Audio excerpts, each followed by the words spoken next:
Maintenant, professeur Noumi Mustafa, la prise en charge d'une petite taille chez l'enfant. À vous la parole. Bonjour. En fait, on va faire le déficit en hormones de croissance chez l'enfant. Je me présente, je suis professeur Noumi, responsable pédiatre, responsable de la consultation endocrino-diabéto au CHU Mustafa. Je remercie le laboratoire Biocare pour m'avoir choisi pour cette présentation de déficit en GH chez l'enfant. Savoir que le déficit en hormones de croissance est une maladie rare avec une prévalence de 1 sur 4000 dans l'enfance.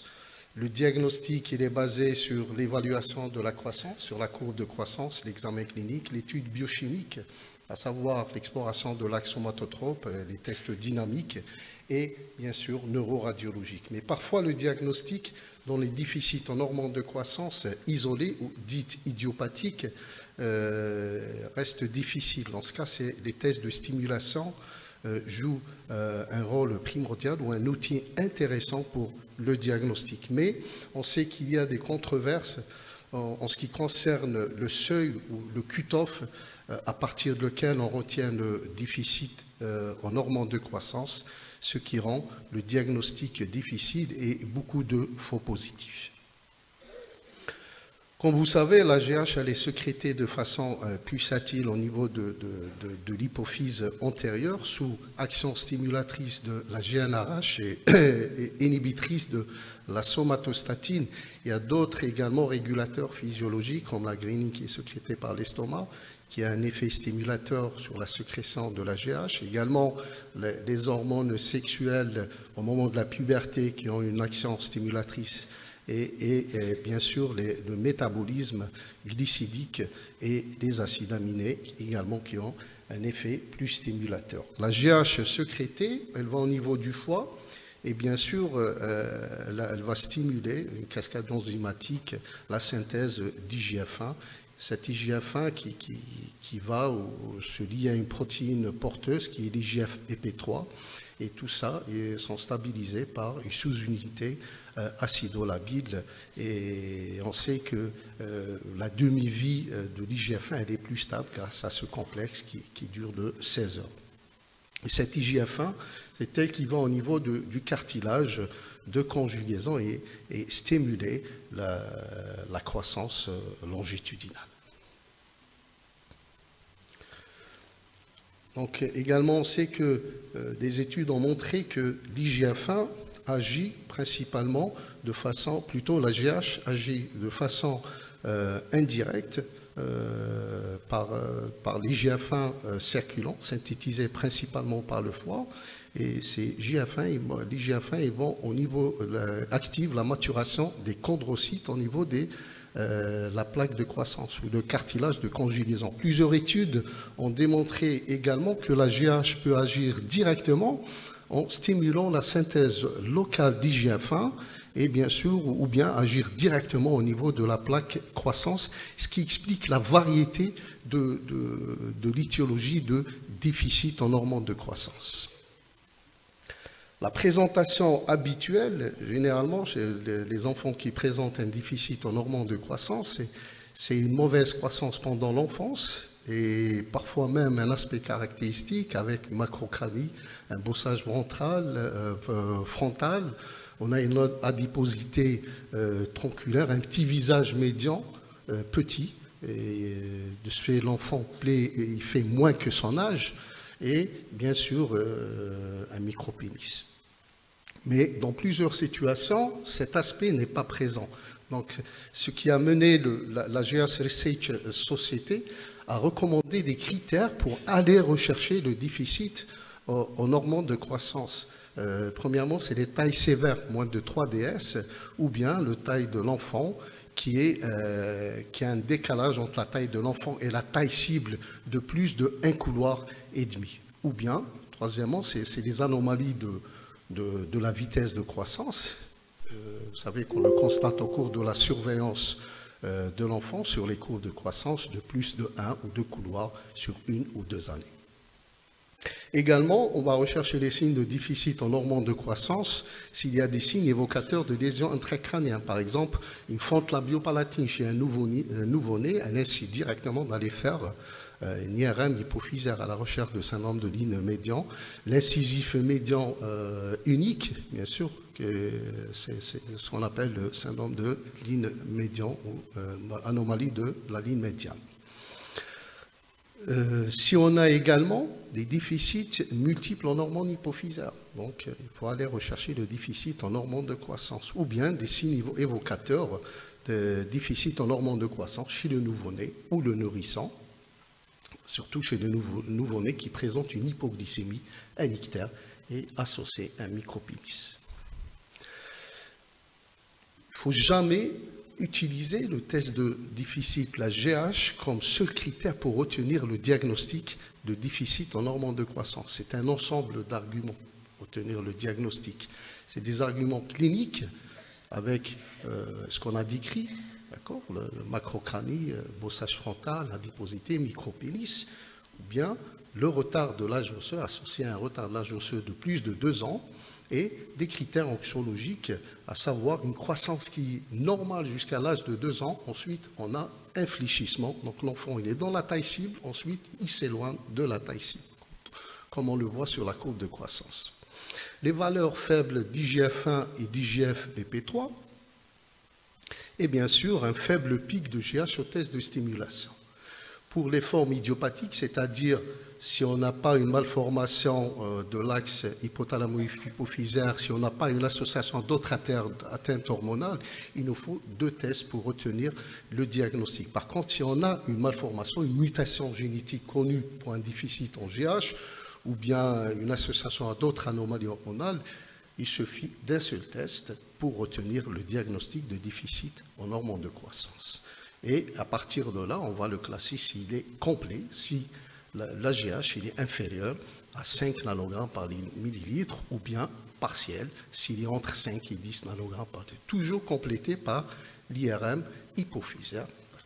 Dans la majorité des cas, elle est normale, on la retrouve normale, ce que vous voyez sur Miché avec le chiasma optique, la tige pituitaire, la partie opaque, c'est la post-hypophyse, c'est l'ADH, et l'anti-hypophyse. Mais parfois, on peut retrouver une post-hypophyse ectopique avec une interruption de la tige pituitaire et une anti-hypophyse qui est hypoplasique, ce qui correspond à l'interruption de la tige pituitaire classique.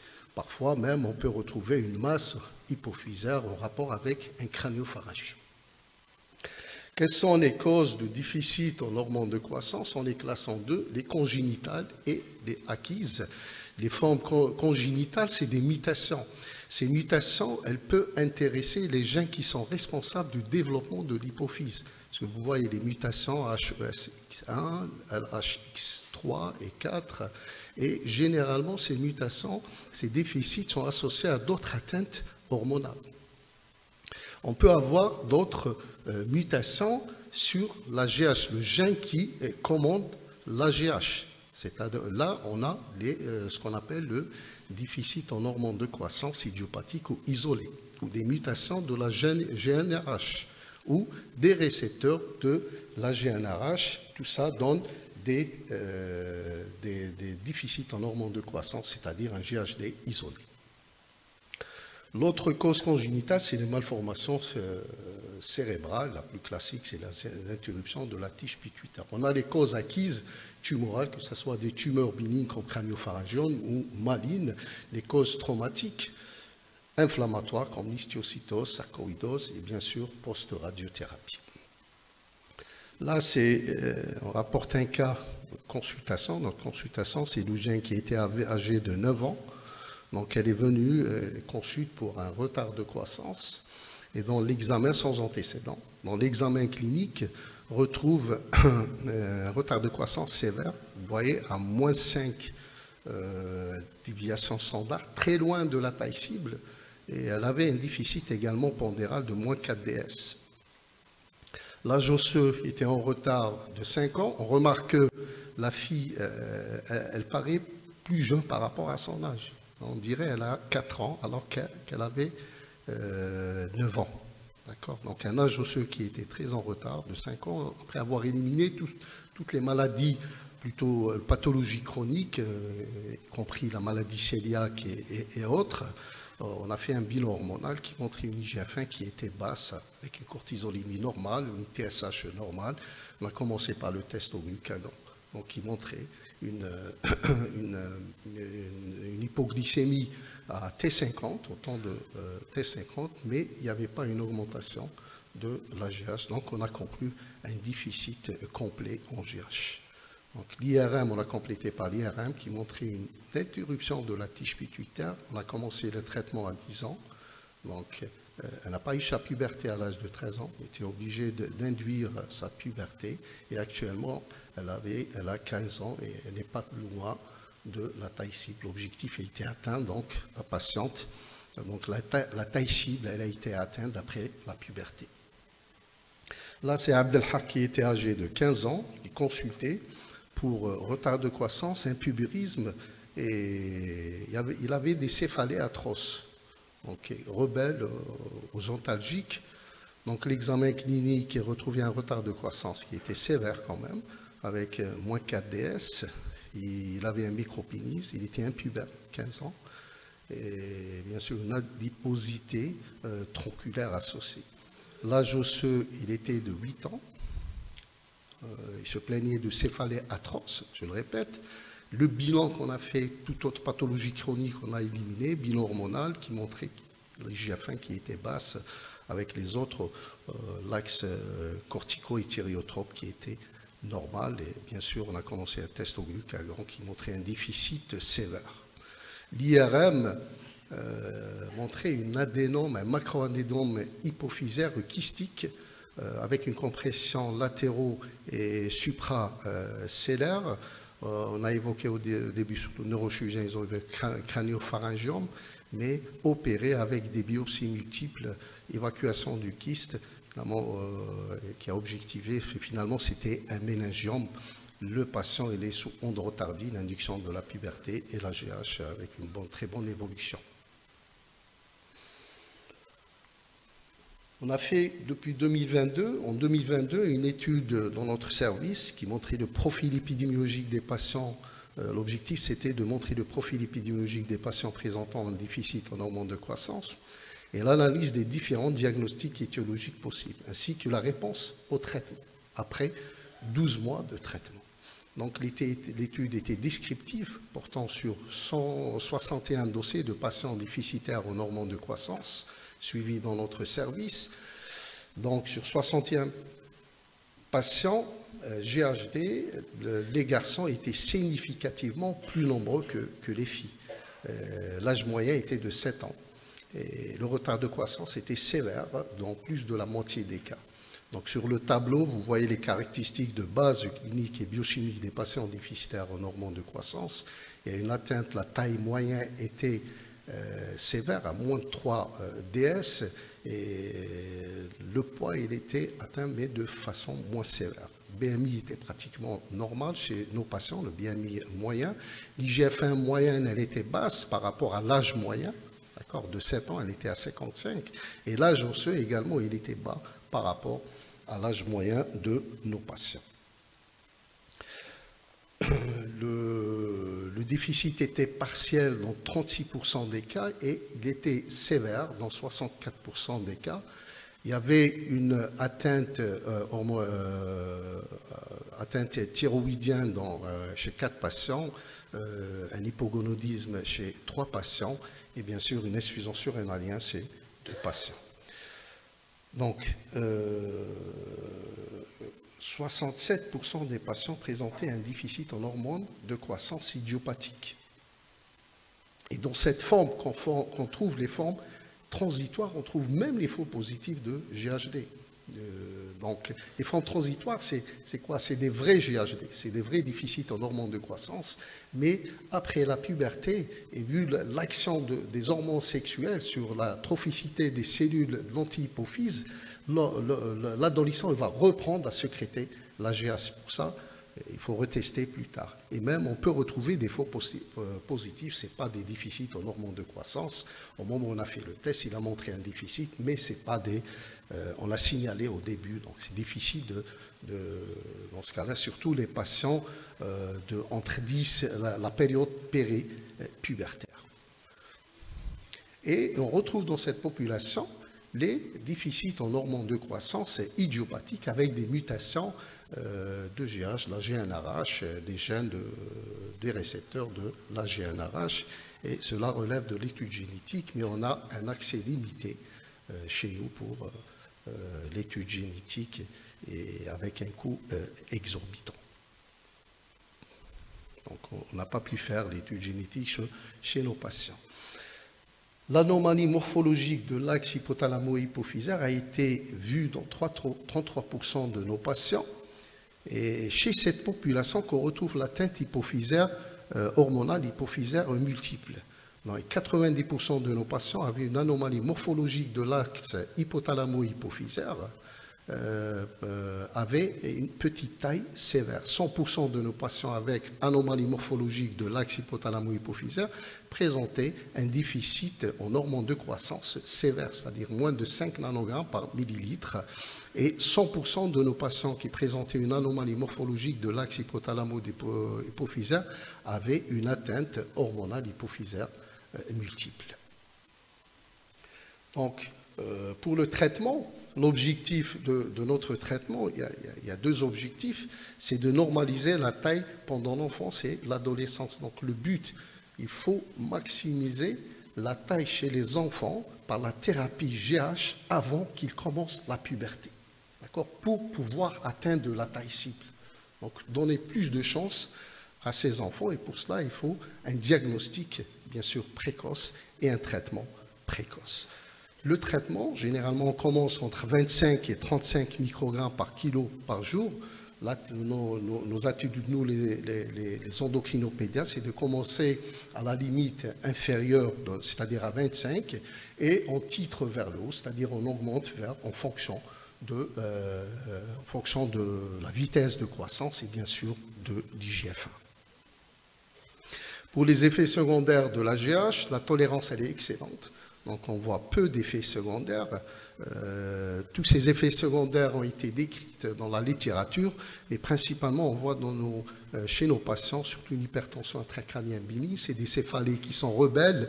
Et plutôt, dès le début du traitement, c'est des céphalées rebelles. Si on fait un œdème papillaire, mais c'est réversible. C'est des hypertensions intracrâniennes qui sont bénins. Et donc, il faut juste arrêter le traitement et reprendre à des doses progressives. La scoliose. En fait, la scoliose, ce n'est pas un effet secondaire de la GH. C'est l'accélération de la croissance qui fait en sorte que les enfants exacerbent leur scoliose. On voit également des arthralgies et des réactions cutanées au site d'injection. Donc c'est des réactions vraiment bénignes. Toutes les études ont montré que l'AGH n'augmente pas le risque de récidive d'une tumeur primitive déjà guérie et même ne montre pas, les études n'ont pas démontré qu'il y a un risque de tumeur secondaire chez les patients sans GH ou sans ou avec traitement GH. Pour la surveillance de traitement, bien sûr, il faut une évaluation trimestrielle ou semestrielle de la croissance et bien sûr de la scoliose, contrôle périodique de la fonction thyroïdienne chez les patients qui ont déjà un déficit thyroïdien, ajuster les doses, ou pour les autres pour guetter l'atteinte thyroïdienne, bien sûr également pour l'axe corticotrope et gonadotrope au moins une fois par an. Contrôle de taux d'IGF-1 une fois par an, ou lorsqu'on réajuste les doses. Pourquoi? Parce que l'IGF-1 nous aide pour voir s'il y a une observance du traitement. S'il y a une augmentation d'IGF en cours de traitement, c'est que l'enfant prend ses injections. Elle nous permet de voir l'efficacité du traitement avec l'augmentation d'IGF-1 et bien sûr le risque du traitement. On contrôle l'IGF-1. Si on trouve que l'IGF-1 elle est au-delà de la plage permise, c'est-à-dire la plage du laboratoire, si elle est la limite supérieure, il faut diminuer les doses parce qu'on n'a pas des données de sécurité. à des doses supérieures. Bien sûr, un contrôle de métabolisme glucidique, on sait qu'une fois par an, on prend une HbA1c, on sait que les enfants sous l'AGH, c'est une hormone hyperglycémiante. On apprécie la tolérance de la compliance. L'état psychologique, c'est des injections quotidiennes. Est-ce que l'enfant supporte ces injections? Donc, il faut toujours contrôler ça. Et s'il n'y a pas de réponse au bout d'une année de traitement, il faut se poser des questions. Est-ce que vraiment c'est un déficit en hormones de croissance? Il faut arrêter le traitement et reprendre l'exploration. Nos résultats, on a testé sur 32 patients l'efficacité du traitement sur une année. D'accord? Donc, et on a fait une comparaison des caractéristiques cliniques et biochimiques avant et après 12 mois de traitement par hormones de croissance. Et sur 32 patients, on a signalé une augmentation significative de la taille, du poids et bien sûr de l'IGF-1. Les patients avec anomalie morphologique de l'axe hypothalamo-hypophysaire à l'IRM avaient un meilleur rattrapage de croissance versus patients IRM de l'axe hypothalamo-hypophysaire normal. Les patients avec déficit profond avaient un meilleur rattrapage de croissance versus GHD partiel. Quels sont les facteurs prédictifs du bon de réponse? On a deux facteurs prédictifs, c'est l'âge du patient, donc meilleur résultat si diagnostic et traitement précoce, et bien sûr la vitesse de croissance